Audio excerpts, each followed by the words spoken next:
Ce que, ce que j'ai vraiment vraiment apprécié dans, dans votre livre, dans ce livre, c'est la présence de vos familles respectives, de la famille d'Esther Duflo ou de la famille de Abhijit Banerjee. La présence des familles. À vous deux, respectés économistes, je vous dis que moi aussi, ma famille est très importante dans ma vie. Malheureusement, les conditions actuelles de l'Algérie, font qu'il m'est impossible d'aller lui rendre visite. Cette douleur est encore plus dure quand je repense à, à cet ange qui a fait de moi ce que je suis, qui a fait de moi ce que je fais actuellement. C'est grâce à cet ange, affectueusement surnommé jar, une jarre, a jar in English, a jar, earthenware, an earthenware jar. In English, c'est elle. C'est une compatriote d'Algérie, de Tizi Ouzou, son village s'appelle Ouagnoun. En plus d'être un amour d'exception pour moi,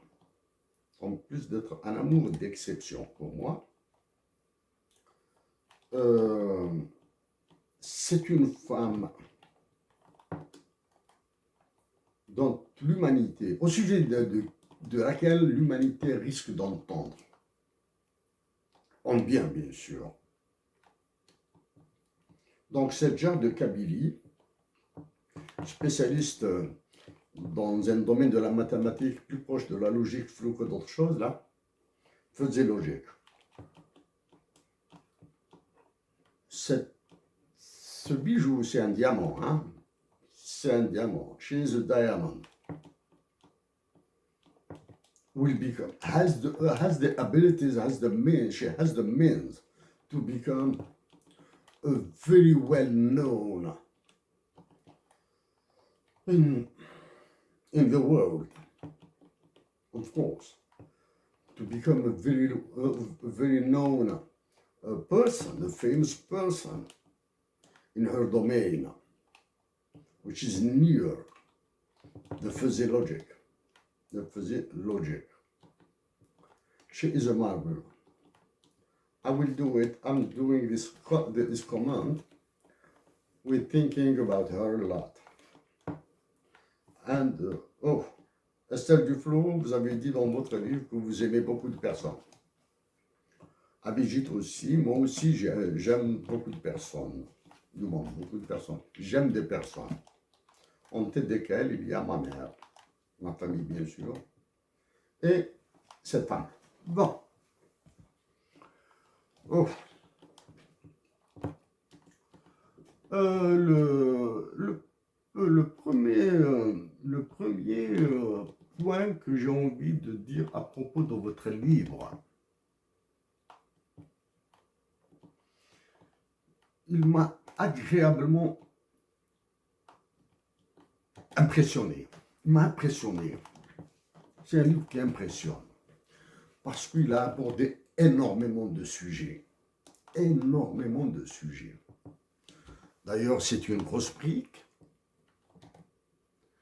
que j'aimerais bien lire en anglais. Maintenant que je l'ai lu en français, je voudrais bien le lire en anglais. Il y a assez longtemps, 2014, un professeur émérite en économie de l'Université de Montréal m'a reproché d'avoir traité énormément de sujets dans une conférence. C'est un professeur émérite de l'Université de Montréal. Actuellement, il travaille au Cyrano de Montréal. Duflo à la page 288, à la page 288, vous avez parlé du dilemme du climatiseur. Le dilemme du climatiseur est une illustration particulièrement déchirante de l'arbitrage auquel l'Inde est confrontée entre présent et avenir. De façon plus générale, jusqu'à l'accord de Paris 2015, l'Inde avait simplement refusé d'envisager de limiter ses émissions de CO2. Donc ça concerne le développement durable, ça concerne les changements climatiques, la détérioration du climat, ce qui est appelé actuellement la décarbonation. Avant l'accord de 2015, il y a le rapport Stern, dont vous avez parlé, de Lord Stern. Ça, il y avait le protocole de Kyoto et ses protocoles additionnels. Et ce problème du climatiseur pose toute la problématique des externalités et des internalités, au sens économique, bien sûr. Donc, mais ce que me rappelle le dilemme du climatiseur, me rappelle une anecdote de Robert Barrow sur les contrats complets et les contrats incomplets. Robert Barrow est professeur d'économie à Chicago ou Harvard. Bon, je peux me tromper d'université, mais c'est pas grave, mais c'est Harvard ou Chicago. Robert Barrow, avec Jagdish Bhagwati, sont parmi les économistes les plus attendus comme lauréats de Nobel en économique. J'ignore s'ils l'ont reçu, en particulier Barrow. Pour Jagdish Bhagwati, je n'ai pas de certitude, je ne suis pas vraiment à jour. Donc, pour Robert Barrow, professeur à Chicago, sur les contrats complets et les contrats incomplets. OK? Surtout dans le domaine économique. L'impossibilité de rédiger un contrat complet et incomplet. Ça, c'est aux États-Unis d'Amérique. Donc, Robert Barrow avait demandé l'installation, la dotation de son bureau à l'université d'un climatiseur. Il a commandé le climatiseur, il a été livré, le climatiseur lui a été livré, et Robert Barrow a dit à ses collègues de l'université qu'il a commandé un climatiseur et qu'il a rédigé un contrat complet. Quand le service d'installation et le climatiseur étaient dans son bureau, ils l'ont déballé, ils ont vérifié la conformité de la marchandise et les personnes chargées de la livraison ont quitté le bureau de Barrow. Et Robert Barrow leur a dit, et l'installation de ce climatiseur dans mon bureau. Les personnes chargées de l'installation de ce climatiseur lui ont répondu que cette exigence est absente du contrat. Ça, c'est pour l'anecdote sur le climatiseur. Bon, bien sûr, là, ça, c'est l'anecdote sur les contrats complets. Mais maintenant, en parlant de contrats complets, que pensez-vous? Est-il possible à des pays comme l'Algérie de réaliser des contrats complets? Et vous avez parlé des élasticités.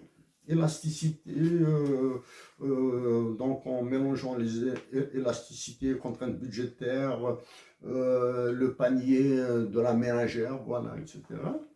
Moi, quand je me rappelle, enfant, donc à 7 ans, 7-8 ans, ma mère, Ima je t'adore, Ma mère a commencé à m'envoyer au marché, vers le marché.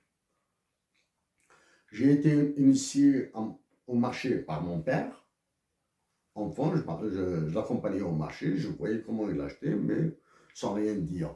À 7, 8 ans, ma mère m'envoyait faire les courses, le marché, parce que mon père travaillait à Alger. Et nous étions nous vivions dans le village.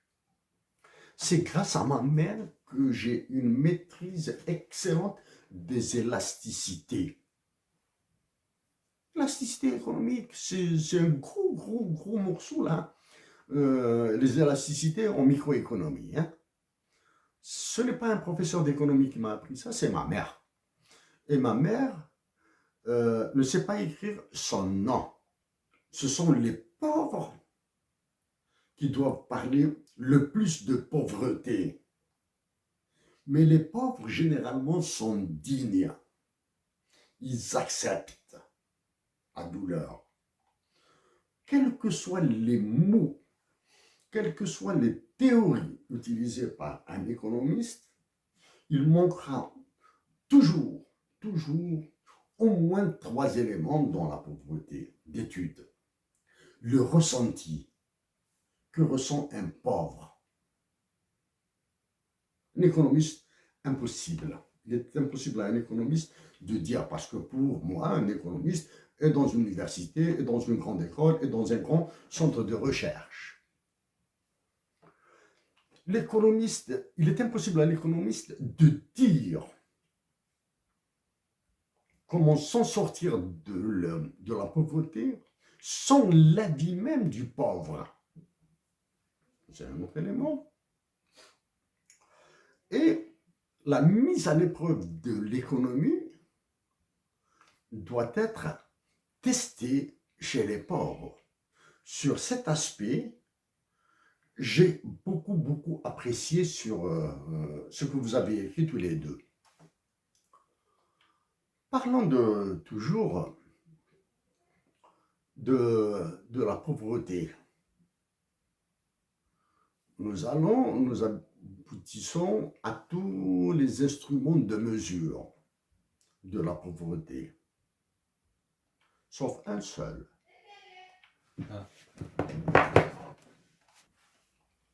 Abhijit Banerjee, Esther Duflo, thank you so much for this book. Please, would you be kind to send me the English version? I need it, and I promise to Ihsan Qadi that I will offer him this